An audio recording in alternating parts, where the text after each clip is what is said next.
ఓం నమ శివాయ. దంతూరు నుంచి వచ్చినాము. పోచంపల్లి మండలం మాది. పుణ్యలింగేశ్వర స్వామి దేవాలయంలో ఒకేసారి 12 జ్యోతిర్లింగాలను దర్శించుకోవడం చాలా ఆనందంగా ఉంది.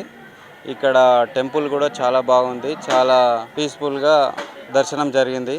ఒకేసారి ఇన్ని జ్యోతిర్లింగాలను దర్శించుకోవడం చాలా ఆనందంగా ఉంది. ఆలయ కమిటీ వాళ్ళకి, ఆలయం వారికి మా హృదయపూర్వక కృతజ్ఞతలు.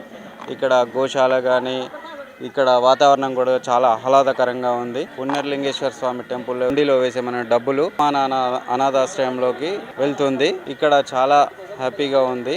దర్శనం కూడా చాలా మంచిగా జరిగింది. 12 జ్యోతిర్లింగాలను ఒకే చోట దర్శించుకునేలా నిర్మించిన శ్రీ పుణ్యలింగేశ్వర స్వామి క్షేత్ర పూర్తి స్థాయి నిర్మాణంలో భాగంగా సిమెంట్, ఇటుక, ఇసుక, గ్రానైట్, కంకర వంటి నిర్మాణ సామగ్రిని గాని లేదా విరాళాల రూపంలో గాని మీ శక్తి కొలది సాయం చేసి సంపూర్ణ శివానుగ్రహాన్ని పొందండి.